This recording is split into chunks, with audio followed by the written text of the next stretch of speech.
There's a quiet neighborhood in Woodbridge, Virginia, and it looks like any other suburban neighborhood. Families, kids, lawns, nothing unusual. And for almost 5 years, walking right through that neighborhood completely unnoticed was the man who allegedly planted the January 6 pipe bombs outside both the Republican National Committee and Democratic National Committee.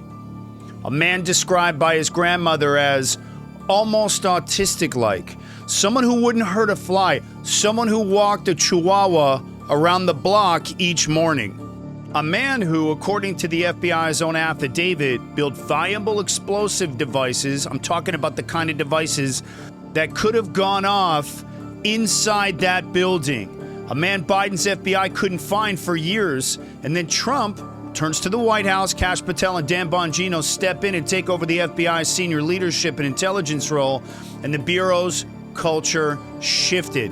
Its mission shifted. The priority shifted back to the threats instead of the politics. And suddenly, this ghost had a name. This case being solved now under Trump's FBI tells you exactly where America is going in the next 4 years.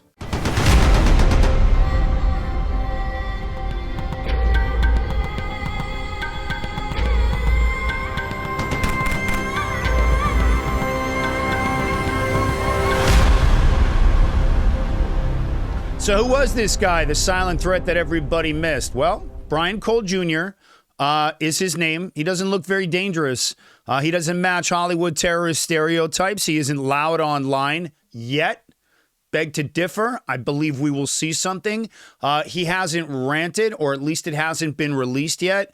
He isn't marching. He isn't signaling ideology. We haven't found anything about that. And his own family describes him as naive, childlike, almost autistic, someone with limited understanding of the world. Someone they insist wouldn't hurt a fly. Now that is a red flag to me. If you look at most of the online radicalization, it is happening in those gaming forums. It is happening in Roblox. It is happening on Discord. There seems to be a very significant buildup of autistic teens and young adults who are trapped in that gaming world. That's what we're seeing, but I'm going to come back to that. Now, as you guys know, I've spent my entire life studying these types of offenders. Terrorists, lone wolf domestic terrorists, Islamists, mass shooters, incel shooters, right-wing radical Nazis, left-wing trans, left-wing... I've studied them all. Don't really care about the ideology, never have, never will. The behavior never lies. And in Israel and counterterrorism and in special operations, the most dangerous threats, especially now that we're seeing online, are the ones who look harmless, the quiet ones, the ones who hide inside the routine. Now, Cole walked a dog. He kept to himself. He worked alongside his father at a bail bonds business. He voted in general elections, but never primaries. He wasn't registered with any party. He expressed contradictory political opinions. Sounds a little bit like the last shooter that we just saw who ended up assassinating Charlie Kirk. Started one way, flipped the other way. Might have something to do with digital radicalization. That's where I'm leaning with this, but let's wait. We're dealing in facts here, and let's see what comes out with the online fingerprint. I'm pretty sure that we're going to see something. So he expressed those contradictory political opinions, and from what we know, he didn't fit any neat ideological box. And because he didn't fit into that box that Biden's FBI was looking for, you know me, guys, I don't get political, but there's some politics in this one. He was never seen at all. So let me tell you what he allegedly built and how long he's been doing this. According to the federal filings, this didn't begin January 6th or around January 6th. It didn't begin in the chaos that we all saw unfolding in 2020. with all those Soros-paid actors running around on the streets. Again, I don't get political, but when you got to call a spade, you call it a spade. And it began in 2019, actually, with this guy. And that means years of ritual, years of purchases, years of quiet escalation. Now, you guys have heard me talk about escalation. It's part of the radicalization pipeline. That escalation starts an early grievance, starts pushing itself towards suicide ideation. And if it continues on that radicalization path, it can pivot outwards. And he consistently acquired components. He refined his tools. He tested and failed and tested again. He built devices that the FBI forensics later confirmed were viable explosives. So here's where I'm at. This is a textbook bondmaker psychology. Ritual becomes part of that identity. It's part of what I look for when I'm hunting these lone wolves. Isolation becomes fuel. Have a look back when COVID hit. What happened to all these kids? They were locked up for 2 years online. Zero connection to the outside world. I think that's a big piece to what we're now starting to see the outcomes and results of. You start dropping online and America's enemies are spiking those algorithms with anti-American content and rage-bait content, anti-Israel, anti-America, anti-Trump, anti-everything. What happens? Content floats up to the top of the stream. Those kids are on those platforms getting smashed with that content in those echo chambers, in Roblox, in Reddit, in 4chan, in Discord. You're going to have grievance build up. You're going to have a new identity that starts to get formed. The problem is we don't even realize it's America's enemies who are seeping in here and bad actors who are elevating it. And so that isolation becomes what we call fuel. And so the curiosity becomes that obsession. And that secrecy in that little chat room becomes their comfort. And that's part of their identity, and the device and the builds is simply the purpose. That's the final end goal. Hey, are you guys a fan of the Aaron Cohen Show? Do me a favor and help support the show and join my sponsorship team. Hit the link down in the description and grab yourself a mini sponsorship package. They start at $25. We're completely independently produced, and every package sold helps keep the lights on in the studio so I can continue to combat that garbage anti-Israel misinformation and propaganda that's out there, while bringing you guys no-nonsense, cutting-edge analysis of counterterrorism, the Mideast, and national security. And in just 90 days, the Aaron Cohen Show is now the fastest-growing counterterrorism and national security show online with over 100,000 subscribers in the first 90 days. And why? Because of you, the fans. Do me a favor, help support the show and join my sponsorship team. Hit the link down in the description and grab yourself a mini sponsorship package and help me to continue to fight that fight. Appreciate you guys. And men like this guy don't necessarily announce their intentions to friends and family. We usually see it online. They're not posting manifestos. They're preparing in silence. This one's a little different, but I do think there'll be some digital that's going to surface. Just wait. And unless you have a system built to detect behavioral detection rather than just the ideological noise, then you miss them entirely. And so the media so far is saying that this guy has no online presence. And what they mean is that he didn't broadcast publicly. I guess there's no social media profile. There's no activity with this guy online. But that tells us nothing, in my opinion, about what matters. It's not about whether or not you have a profile. It's not about whether or not you're on Meta, Instagram, Facebook. These rants, this ideation, the grievance buildup, the isolation, the praising of other attackers, the kinds of language that we see online with these types of lone wolf attackers don't happen in validation forums. This is what I've been telling my chiefs for the last couple of weeks. Facebook and Instagram are places where people go to self-validate. It's not where they go to spiral. It's not where they go into ideation. It's not where they start looping and start hitting that grievance trail. It's going to be Reddit. It's going to be 4chan. It's going to be Discord. It's going to be the comment section on TikTok. X, it's another big one. And bomb makers do not learn in the dark. They learn online. They're just not where we're looking, or not where law enforcement is looking right now. These guys are watching tutorials on YouTube. They're downloading PDFs. They're hunting down old manuals. They're searching in archive forums, in my opinion. They're looking for diagrams, components, wiring techniques. All right? They're leaving behind little digital curiosity pattern breadcrumbs. And even if they never post a single comment, there's digital trail. And if I was with that FBI team right now, that's where I'd be looking. And right now, we simply don't know his digital trail because the investigation is still ongoing, or they do and they haven't released that information. But behaviorally, and you know me, I'm going to go to the behavior. Almost every case like this eventually reveals search histories, saved files, offline schematics, purchasing logs, last night research sessions before he goes out with the pipe bomb, and then what we call escalation curves that play out across months and sometimes years. So a man who built viable explosive devices has a digital shadow, 100%. And when it surfaces, America will see exactly what Biden's FBI overlooked. And I believe that was political. Before I go any further, I want to say this very clearly. The rank and file agents of the FBI's are the utmost professionals.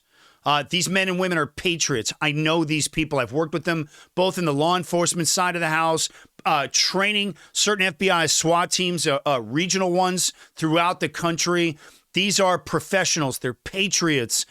They are operators. They're some of the finest investigators in the world. No one spins up a case better than these guys. And I've worked with these people, and they want to chase real threats. They want to stop the next attack. They want to protect this country.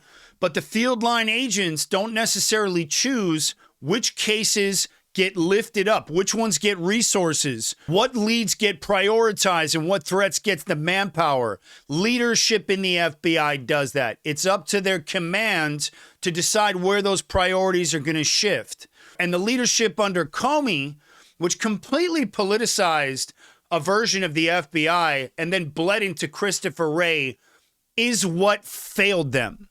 Let me say it again. Comey into Christopher Wray is what failed the baseline agents, the great men and women, the great agents of the FBI. And for years, the Bureau's top floor was pointed at political opponents, parents, Catholics, online rhetoric, BS, the optics of January 6th prosecutions, garbage. And real threats were deprioritized, and real danger kept growing in silence. And Wray testified in 2023 that the FBI had exhausted every possible lead on the case. Guess what? Patel later revealed the opposite, said all the key evidence was there the entire time. So the problem wasn't the agents. It's never the agents. It never will be the agents. These men and women are studs. The problem was the mission they were given. And Trump ended that era, and he brought in leaders who allowed the FBI agents to do what they're trained to do, which is hunt threats, not American citizens. So the failures here are pretty staggering. I want to hammer this a little bit more. This is an operational thing for me. It's not political. It just happens to fall into the political vertical. But the failures here are crazy. Biden's FBI had video of the suspect. They had cell phone tower data. So they ping and they track what cell phones are in the neighborhood. All right, big tool in counterterrorism, and certainly useful in solving crimes. They had millions of lines of digital evidence, millions of lines of digital evidence, according to the New York Post. They just reported that. They had the purchasing history of key components that had the kitchen timer trail. And they had a pool of potential matches, and they came up empty for years.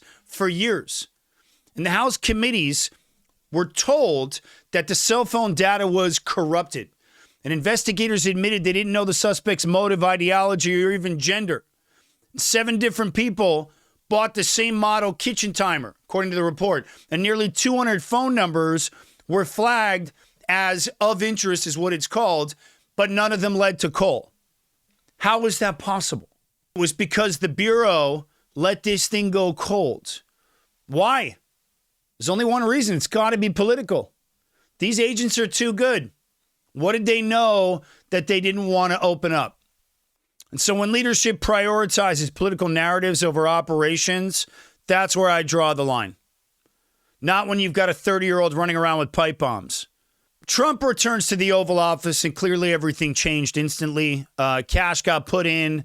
Cash is a fantastic lawyer, a counterterror investigator. Guy's not a bureaucrat.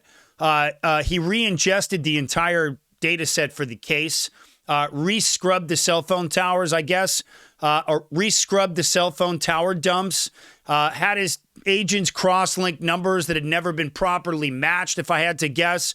And his team combed through 3 million lines of evidence, essentially with fresh eyes.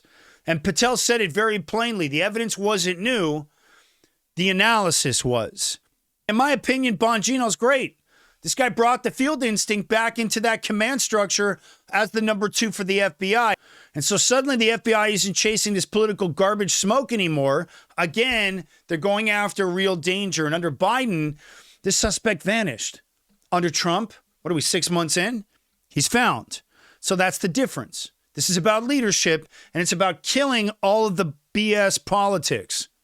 So here's the part that I want to dip into a little bit deeper. Who else would have been missed?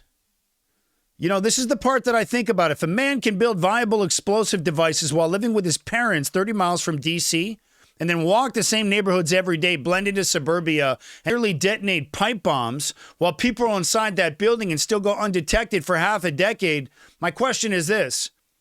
How many others have slipped through? Because every major attack that we've studied, the Parkland shooter, the Uvalde shooter, the Buffalo shooter, the Allen shooter, the Las Vegas shooter, they all showed some type of behavioral leakage long before the violence. This suspect did too. We just haven't seen what it is yet. Or if it was released, it's probably been scrubbed at this point. I want to talk about Israel. I want to talk about the Israel comparison. In Israel, a case like this never goes cold. It's just not the way we do it. In fact, it goes in the opposite direction. It intensifies every day because the Israeli intelligence mindset is very simple. The counterterror mind frame is very simple. Threats don't announce themselves. They never will. They never have. They just don't. And you find them through patterns and through the anomalies and routine and ritual and silence and escalation. And that's the world where I come from. And that's the world that I was in for years. And so you don't wait for the ideology. We're looking at it way earlier. You don't wait for the motive. Finding the manifesto afterwards, finding the pipe bomb doesn't help anyone after the bodies are dead on the ground. So you don't wait for the motive in Israel. We don't wait. We don't wait for self-incrimination. We're hunting behavior constantly. And this doctrine has saved thousands of lives. This case, in my opinion, is the beginning of a larger transformation. Dormant cases, in my opinion, are going to continue to reopen. Old leads are going to be reassessed, just like we saw with this case here. These behavioral pipelines are going to be rebuilt. All that analysis will be restored. All that political stuff is hopefully still getting pushed down to the bottom. Hopefully all the last dissidents in the FBI who are loyal to Christopher Wray and Biden and Hillary and all that, all this ideological crap is finally getting flushed out of the FBI. Threat detection hopefully will be finally depoliticized. And in my opinion, look, this is the largest counterterrorism course correction since Trump has come in. And it's long overdue, and I'm glad to see it. But this case also makes it painfully obvious why Gideon exists, the AI threat detection platform I'm building. You do not stop threats by just chasing the ideology. You've got to stop them with that behavior, all the digital, all the acquisition, the digital curiosity, that nighttime research, the escalation curves. This exact profile would have lit up in our systems months, potentially years before the first explosive was assembled. Had Gideon been at scale, I want to make it very clear we're building towards that right now. We're not there yet, but hopefully in the next couple of years or sooner we will be. because it's built to catch these threats that everybody else is missing, especially these quiet ones. So how close did we come here? I want to be blunt. A single pipe bomb can blind, maim, kill, and ignite building-level fires. And FBI forensics confirmed these devices were viable. 25 such devices, 25 this guy built, strategically placed, could have caused a mass casualty event across the nation's capital. We weren't close. We were a miswired timer or a delayed detection away from catastrophe. And this bomb maker walked freely through America. This kid walked for 5 years free. Not because he was invisible, but because leadership refused to look for him. And so Trump brought back the heat. And because of that, this quiet man with the chihuahua, guess what? He's no longer a ghost. But I want to say this. The next attacker may not be waving a flag around in some crowd. He may not be holding a sign. This guy will walk past your home, past your school, past a government that gets blind when politics replaces proper intelligence. And that's why we can't slip back into that. We cannot confuse ideology with threat. We will miss these quiet ones. And it's the Americans who pay the price. And you guys deserve an FBI that hunts these threats, not citizens. So I want to leave it at that. I want to thank you guys for watching this one. I'm going to keep following this case right here. Obviously, it's in my vertical. It's in my lane. This is a lone wolf terrorist who was picked up, would-be terrorist on the lam for 5 years. Those pipe bombs, those 25 of them, could have done a lot of damage. But I am going to come back to this as more of this evidence is released. I promise you there's a digital footprint. We just may never be told about it. However, I'm convinced that it's out there. I want to thank you guys for watching. Also, if you guys are an investor out there and are interested in coming into my seed round for Gideon, reach out to me. We just opened up our seed round. If you're an investor out there with reach and capital and you're mission driven, reach out to me and get into my seed round and help me build America's early warning system. I'm building Gideon, the first AI threat detection platform for law enforcement that stops lone wolf attacks. I want to thank you guys for watching this one. I'm Aaron Cohen. You're watching The Aaron Cohen Show, and I will catch you guys on the next one. Let me take a minute and tell you guys about something incredible that I'm building and why I need your help. It's called Gideon. It's the first real-time AI-powered threat detection system for law enforcement and schools. It scans the open web, social media, Discord, Reddit, gaming chats, and flags violent signals before they explode.